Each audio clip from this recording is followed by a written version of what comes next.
Sim, chegou esse dia. Ai, sim, esse vídeo vai ser um testemunho. Então, se você não tem fé suficiente para ouvir testemunho, pula esse vídeo. Vai ser melhor para você. Mas se você tem fé e tá preparado para saber, fica nesse vídeo até o final, porque os milagres que aconteceram quando eu cheguei aqui em Santa Catarina foram os mais impactantes de toda a minha história. Olha que eu já vivi milagre, hein? Bom, primeiro ponto a destacar é que eu nunca pensei em me mudar da cidade que eu nasci, tá? Geralmente, quando você nasce num lugar, você se adapta àquele lugar, você está totalmente adaptado àquele lugar, você não pensa em sair. Principalmente porque eu considero que naquele momento eu estava vivendo talvez o melhor momento até então na minha vida, né? Bom, toda essa história eu vou resumir aqui para dar um vídeo bem curto, mas claro que daria um testemunho de horas e horas e horas e horas. Em algum momento eu vou tomar um café com você ou eu vou fazer uma live, vamos falar sobre isso. Se você acha que é relevante eu fazer outro vídeo depois, dando mais detalhes, eu quero que você comenta aqui, tá bom? Que aí eu faço outro vídeo para os fofoqueiros mais... Mentira. Eu sei que testemunhos edificam a fé das pessoas e é importante, tá? Vamos lá. No dia 26 de maio de 2018, não, de 2019, eu entrei à porta da PIB do Brasil como um ímpio, como uma pessoa perdida, como alguém que Jesus escolheu resgatar. Sim, foi assim que eu entrei lá na PIB do Brasil, Moriá Hall, ao lado do Shopping Paralela, lá no estacionamento da FTC. Eu me lembro daquele dia como se fosse ontem. Eu entrei pela... antes de eu ir, eu fiquei dando várias desculpas. Enfim, eu não vou ficar contando esses detalhes para não deixar o vídeo muito longo. Entramos pela porta e parecia que aquele dia o culto era todo reservado para falar comigo, com Priscila, né? Do começo ao fim do culto, falando com a gente todo momento. Enfim, aceitamos Jesus aquele dia. E daquele dia em diante, toda a nossa vida mudou. Diferente é uma coisa que a gente prega muito, tanto eu como Priscila, falamos muito sobre isso. Nós não mudamos nossa roupa, nós não mudamos nosso cabelo. Isso foi uma construção com muito tempo, assim, que foi mudando algumas coisas. E mesmo assim a gente ainda não é radical, porque a gente entende que esse radicalismo não vai te salvar. Não é isso que vai mudar.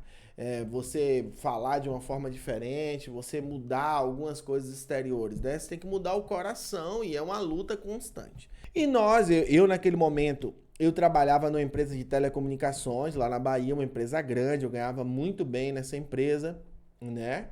E Priscila naquele momento estava desempregada, logo no primeiro momento, né? Eu lembro que, isso é uma parte que ninguém sabe, naquele momento Priscila engravidou, aquele momento foi um momento que a gente tinha reatado o nosso casamento há pouco tempo, inclusive nós fizemos uma viagem para São Paulo, tiramos essa foto aqui no aeroporto, né? Se vocês olharem aqui, vocês procurarem essa foto, tá lá no meu Instagram, @luanjosébf, que é Barbosa de Farias, né? É a foto que a gente tira no aeroporto, a gente não tinha aceitado Jesus ainda, eu até recomendo você, vai lá no meu Instagram, olha essa foto e veja a diferença do meu semblante e do semblante de Priscila. Em seguida, no feed vai ter algumas fotos nossas, você vai conseguir perceber claramente a diferença de quando a gente não tinha ainda aceitado Jesus e a partir do momento que a gente aceita Jesus, e principalmente depois que a gente se batiza, né? Mas vamos acelerar um pouco essa história para chegar na parte que eu viajo, que a gente vem embora para Santa Catarina. Vamos lá. Viemos...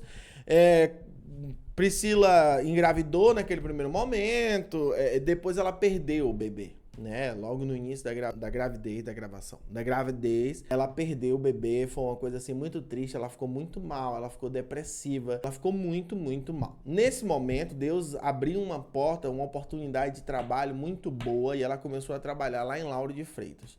Deu-se que pouco tempo depois, né, teve a pandemia, Covid, todo aquele processo, eu saí da empresa que eu trabalhava, tá? E a gente se mudou para morar em Lauro de Freitas. Quem é de Salvador sabe, mas quem é fora de Salvador, Lauro de Freitas é colado com Salvador, é muito próximo. E ficava mais perto do trabalho de Priscila, enfim, era uma condição muito boa. A gente morava num condomínio fechado, com piscina, o nosso carro era quitado, o condomínio tinha academia privativa, assim, uma condição de vida que a gente nunca teve, provavelmente o melhor momento da nossa vida, assim, até aquele momento ali, com certeza. Hoje a gente vive o melhor momento da nossa vida até agora, mas até aquele momento, com certeza, assim, disparado, era o melhor momento da vida que a gente estava vivendo. E quando a gente chegou lá, eu comecei a trabalhar de outra coisa. A Priscila estava muito bem estabelecida no trabalho dela, ela estava ganhando muito bem. O que corrobora uma tese que eu tenho, que Deus não chama ninguém para missões quando a pessoa está quebrada. Deus não chama uma pessoa quebrada e fala assim, ó, vem meu filho, que agora eu vou usar a sua vida e tal. Eu não acredito nisso, isso é uma visão minha, uma opinião minha. E eu tenho como base bíblica, eu gosto que você coloque... você tem uma opinião diferente? Coloca aqui nos comentários, mas coloca uma base bíblica, tá? Não coloca me xingando se você não tem nada... Porque a minha base bíblica é, Jesus vai lá, multiplica, dá a pesca maravilhosa a Pedro. Pedro ali ia ficar rico, irmão. Quanto o barco de Pedro ia afundar, Pedro ia loucura, quando ele vendesse aquilo ali tudo, ele ia poder ficar o quê? Quanto tempo sem precisar trabalhar? O negócio dele prosperou.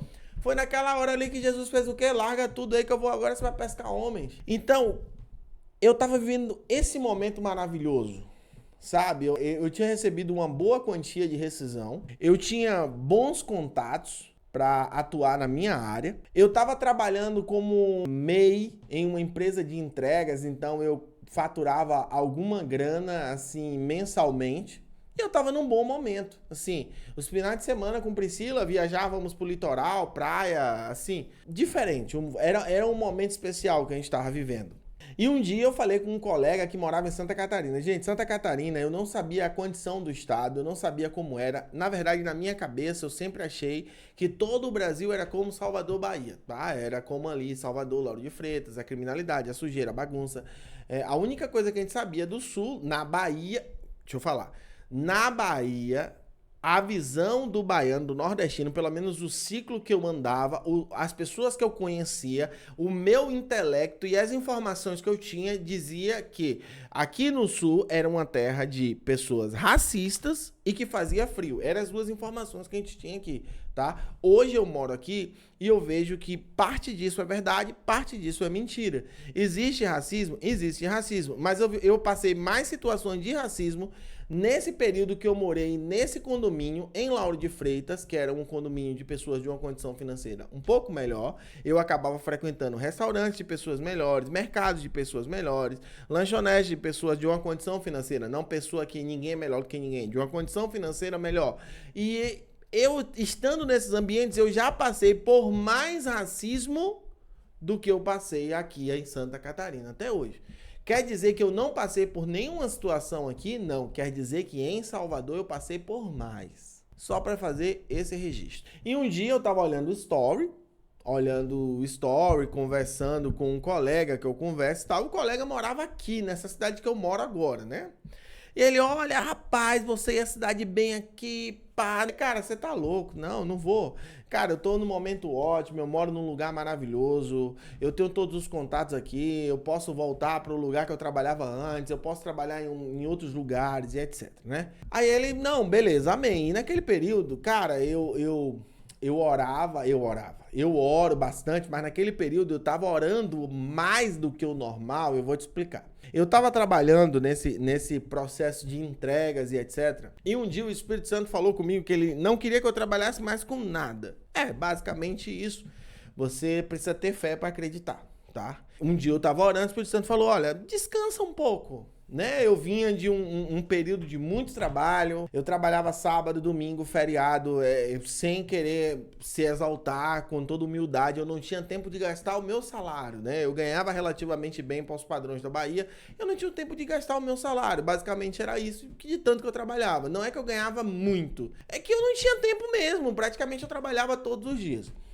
E naquele momento o Espírito Santo falou para eu ficar em casa, e eu fiquei em casa, né, obedecendo, né, eu tinha como também, o Espírito Santo não falar assim, não, você não tem como pagar a luz, mas fique em casa e não faça nada. O Espírito Santo não vai fazer isso com você, a não ser que ele queira testar a sua fé, mas ele não vai deixar que sua luz corte, que você passe fome, ele vai providenciar, mas você tem que ter certeza que foi o Espírito Santo que falou com você. Depois, só um registro aqui, tá? O Espírito Santo falou comigo. Ele não mandou um padre, um pastor, um bispo, um papa. Não, eu entrei no quarto, eu jejuei, eu orei, o Espírito Santo falou comigo. Confirmações posteriores aconteceram? Aconteceram. Mas ele falou comigo. Porque hoje em dia as pessoas Desculpa, eu vou fazer esse parêntese aqui, eu preciso fazer, tá? As pessoas têm um hábito de, o profeta falou, foi Deus que falou. Nem sempre, ó. A Bíblia conta que Acabe foi ouvir 400 profetas, que eram profetas do Senhor, a Bíblia diz assim,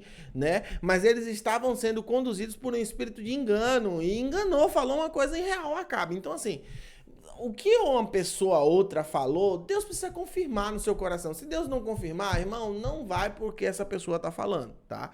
Então, eu ouvi a voz de Deus para não fazer nada, para não trabalhar, para ficar em casa. Eu tinha condições financeiras naquele momento de fazer isso? Tinha, que Deus tinha me dado condições de naquele momento fazer aquilo. No dia seguinte, né, eu fui conversar com esse colega meu, o dia seguinte que eu conversei com esse colega meu, eu entro no quarto para orar e o Espírito Santo fala comigo, você disse que eu conduzo sua vida, mas no final você toma decisões sozinho.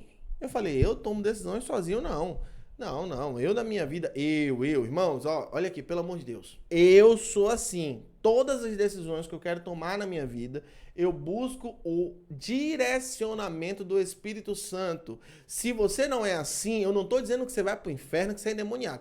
Eu sou assim. E eu já tomei decisões que não eram para ser tomadas sozinho, eu tomei e quebrei a cara. Então eu prefiro ouvir o Espírito Santo de Deus. Sempre, em tudo que eu vou fazer. Tá bom? Eu sou assim. E aí eu falei, não, mas é porque eu não ia, eu respondendo ao Espírito Santo, né, no meu momento de oração, eu não imagino que o Senhor queira que eu vá, né, embora de Salvador. Eu tô bem, eu tô na igreja, eu servia na igreja, no Ministério de Transmissão, eu tinha minha célula, a Priscila tinha a célula dela, Priscila tinha o emprego dela super estabelecido, tínhamos uma condição de vida boa que nunca tínhamos tido antes. Eu pensei, Deus não vai me tirar daqui agora, né, não vai me tirar daqui agora. Pois bem, o Espírito Santo falou, não, eu quero que você vá embora. E eu quero que você vá para essa cidade que seu amigo tá. Meu amigo, eu fiquei em choque, primeiro momento, falei assim, não. Eu preciso de confirmação que isso não é coisa da emoção, que isso não é coisa da minha cabeça, eu preciso de confirmações. Pois bem, eu entrei em 45 dias de jejum. Quando eu falo isso, as pessoas se assustam, né? Porque, assim, era uma mudança muito grande.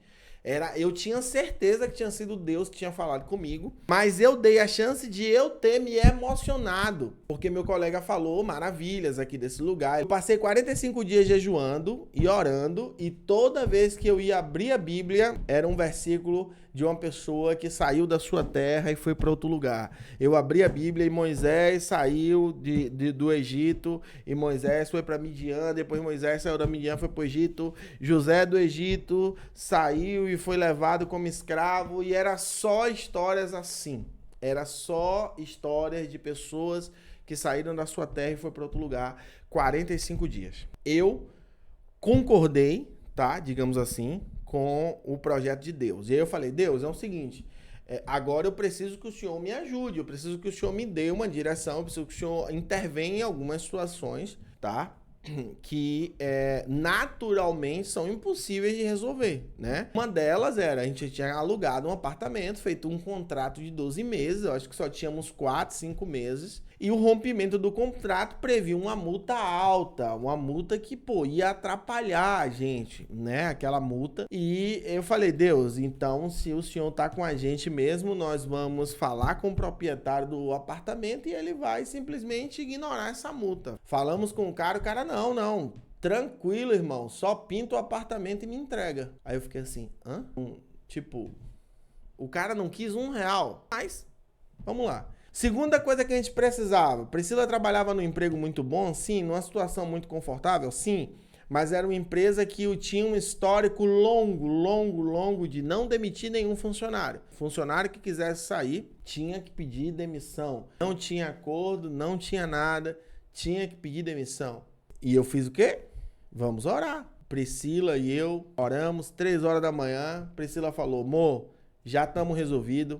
Eu confio que Deus falou com você, então eu vou conversar com o meu chefe hoje. Priscila chegou na empresa às 8 da manhã, esperou o chefe chegar, entrou na sala dele, explicou, falou, o chefe olhou para ela, inexplicavelmente, falou assim, você sempre foi uma funcionária boa, eu vou demitir você. Pode pegar suas coisas para casa, eu vou lhe dar sua demissão. Irmão, se você não considera isso como milagre, tudo bem, eu respeito você. Eu considero como milagre. Chegamos aqui em Santa Catarina, é incrível que assim, ó, eu não conhecia basicamente ninguém, conhecia só esse colega. Eu desci no aeroporto com a sensação que eu estava em outro país. Um lugar assim, fora da curva, o aeroporto parecia um shopping, as ruas extremamente limpas, assim, muito limpas mesmo, ao ponto de você não achar um papel de bala no chão, assim, uma coisa bizarra, uma coisa assustadora de tão limpa e tão organizada que aqui o estado em si é, né? Descemos no aeroporto, já outro milagre, um Uber que se ofereceu para levar a gente por um valor assim ínfimo, assim, muito abaixo da média para aquela época. Para hoje, então, não sei nem o que dizer.